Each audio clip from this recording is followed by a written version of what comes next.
I remember standing by the floor-to-ceiling window of my downtown apartment, the city lights reflecting off the glass like scattered stars. My silk blouse felt impossibly soft under my fingers, a strange comfort against the tight knot in my chest. The phone buzzed again, an unfamiliar number this time. Hesitating, I picked up. "Mrs. Mitchell? This is regarding Sophia's engagement." The voice was calm, almost clinical, but I could hear the faint tremor of urgency beneath. I sank into the leather armchair, my mind racing. Sophia, my daughter, my little girl who once clung to me in the dark, had chosen him. Her new fiancé, Jonathan Hayes. The name alone made the air thicken around me. The man I had quietly investigated, the man whose past I had unearthed and tucked away like a ticking time bomb. I closed my eyes for a moment, feeling the familiar mix of pride, disbelief, and a twinge of irony. All those years of teaching, guiding, protecting, and yet she had made this choice. But I wasn't powerless. Not anymore. I remembered the small, unassuming envelope I had slipped into her keepsake box years ago, a wedding gift of sorts. Inside it was the truth Jonathan had buried, the record no one had bothered to check.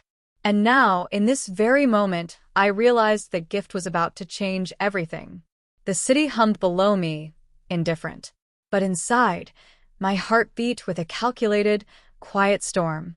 Sophia had no idea what was coming. It feels like just yesterday I was watching Sophia, barely 16, storm out of the kitchen after our argument. Her fists clenched, her eyes glistening with unshed tears. She slammed the door so hard it rattled the frames on the wall. I sank into the same chair I had now, years younger, and let the sting of helplessness wash over me. "Mom, you just don't understand," she had yelled, her voice breaking. I had tried to warn her about trust, about making choices that could haunt her, but she wouldn't listen. The world outside was brighter, louder, and more tempting than my cautions. And who was I to chain her to my fears? I remember my grandmother, sweet old Margaret, leaning against the doorway, her hands folded neatly in her apron. She gave me a look that pierced straight through my chest. "Laura," she said softly, "sometimes the best gift you can give is the truth, even if it comes wrapped in shadows." Her words echoed in my mind long after she had gone back to her garden. That night, I held Sophia's keepsake box close and carefully slipped the envelope inside. My hands trembled, not from fear, but from the knowledge of responsibility. Inside was Jonathan's record, a litany of reckless choices, small-time frauds, and worse, carefully documented. A truth she would one day need, but not yet. I tucked the secret away, wrapped in layers of love and hope, knowing the right time would come. I stayed awake for hours, listening to the quiet breathing of my daughter through the thin walls of her room. I felt that mix of maternal anguish and steely determination. I could not stop her from growing up, from making mistakes, but I could prepare her to survive them.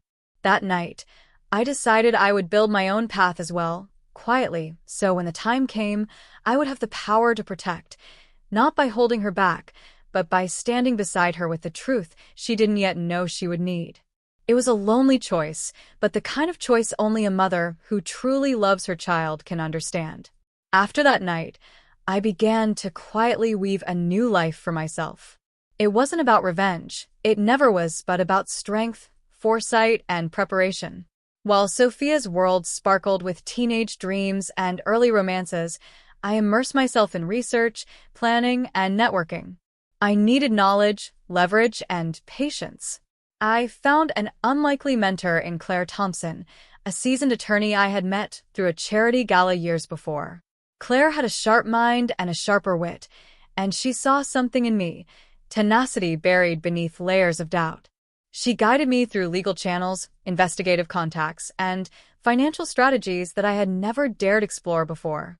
Long nights were spent poring over records, making calls, tracing Jonathan Hayes' history, and quietly building the foundation I knew would one day protect Sophia. There were moments of self-doubt, of course. I questioned my choices while watching Sophia blossom, unaware of the undercurrents in her life. Could I intervene without crushing her independence? Could I wield this power without bitterness consuming me? Each morning, I would sit at my small desk, feeling the rough texture of the legal files beneath my fingers, the faint scent of coffee filling the air, and remind myself that foresight was a form of love. Slowly, the small wins began to accumulate. I uncovered gaps in Jonathan's story, subtle inconsistencies in his past, evidence that could ruin him if mishandled, but more importantly, evidence that could teach Sophia a lesson in caution and discernment. I started saving strategically, making discreet investments, building a personal reserve that could later ensure our autonomy. Every milestone was a quiet victory, a discreet call from Claire confirming a discovery, a legal form filed correctly, a detail checked and rechecked. And all the while, Sophia remained blissfully unaware. She posted her graduation pictures online, celebrated early promotions, and shared snapshots of her new love, Jonathan, without realizing the storm silently gathering around her choices. I smiled at her triumphs, proud yet vigilant. My life had taken on a dual rhythm, one of visible love and presence for my daughter, the other hidden, deliberate, and fiercely protective. It was in these quiet, meticulous steps that I discovered my own strength. I wasn't just a mother. I was a strategist, a guardian, a woman who had learned to balance compassion with calculated foresight. And by the time the engagement was announced, I was ready, not just to reveal the truth, but to control how that truth would reshape our future. I could see it then, clear as the city skyline from my apartment. The day of reckoning wasn't far, and I would be prepared. My hands, once trembling with uncertainty, now moved with deliberate confidence. My gift was ready, and my daughter's life, our lives, would never be the same.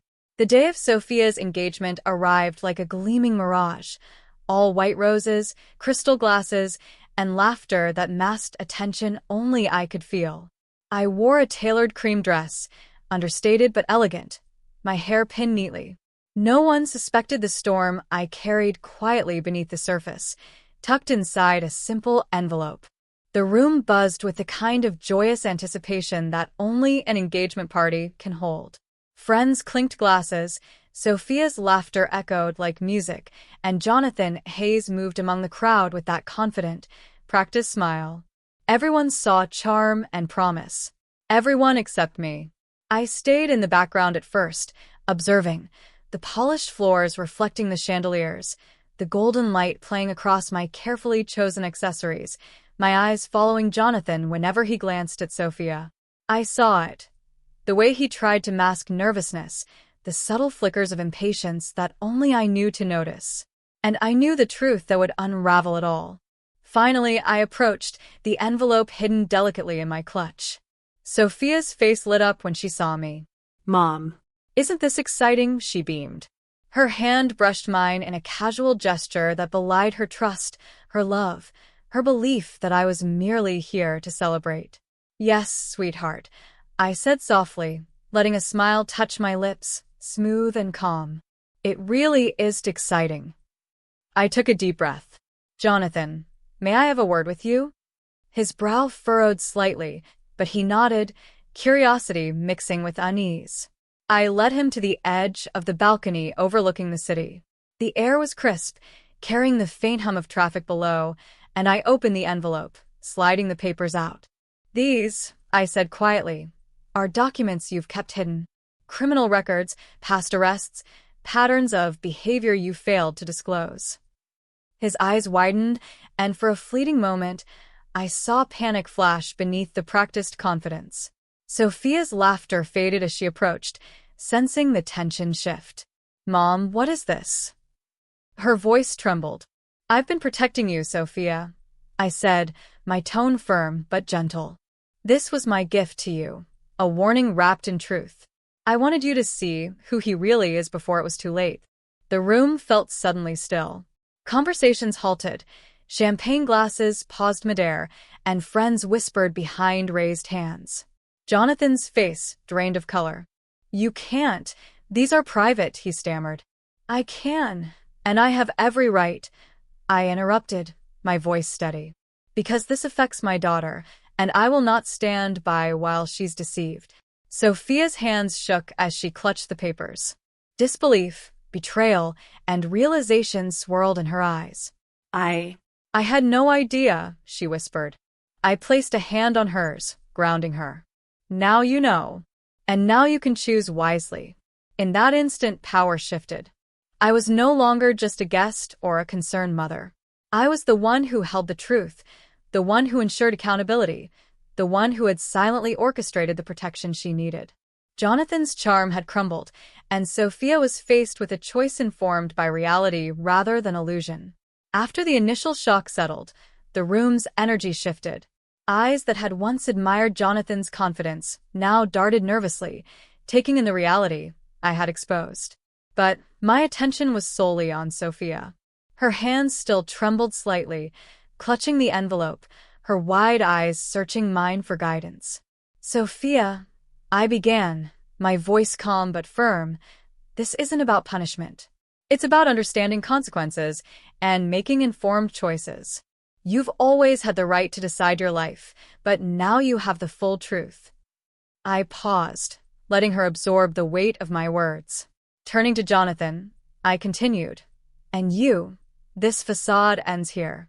If you wish to remain in Sophia's life, you will adhere to transparency and accountability. No more lies. No more secrets. And if you cannot meet those terms, the path forward will close. Sophia looked from me to him, the conflict evident in her eyes. Mom, do you think I should? I shook my head gently. You must decide for yourself. But know this, any choice you make must come from knowledge, not blind hope.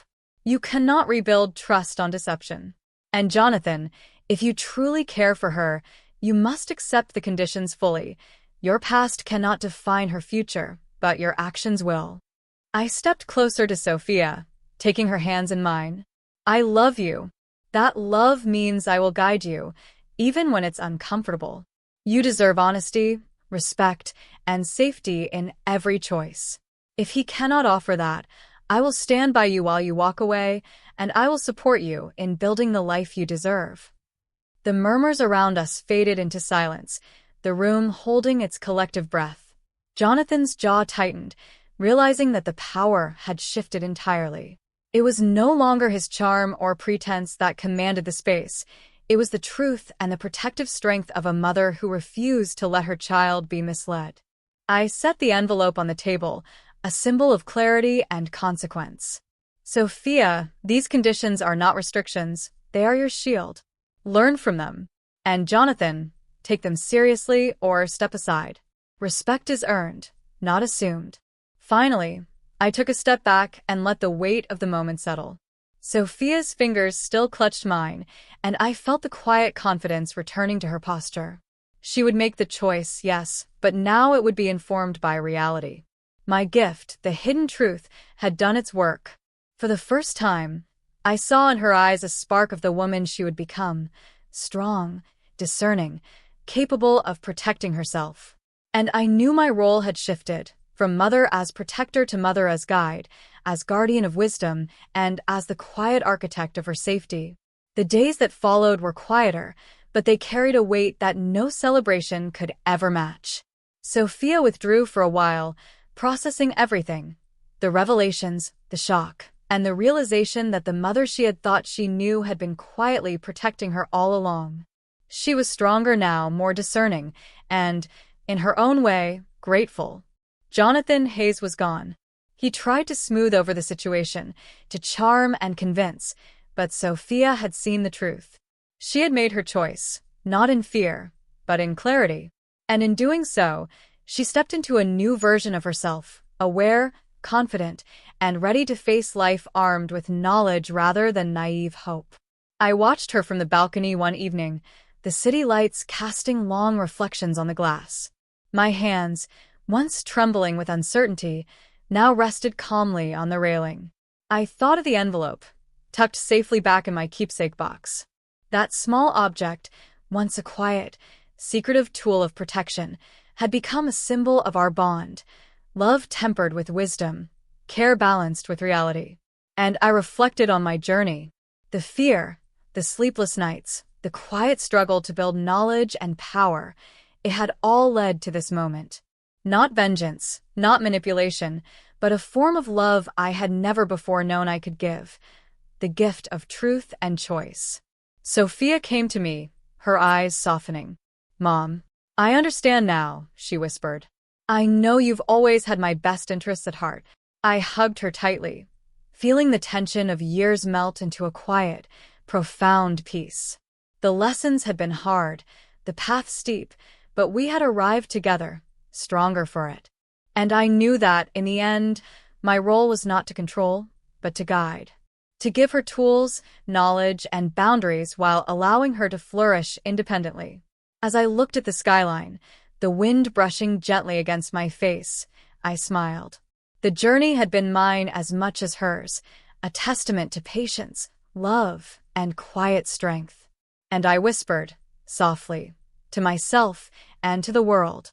The greatest gift a mother can give is not protection from life's storms, but the wisdom to navigate them with courage, clarity, and grace.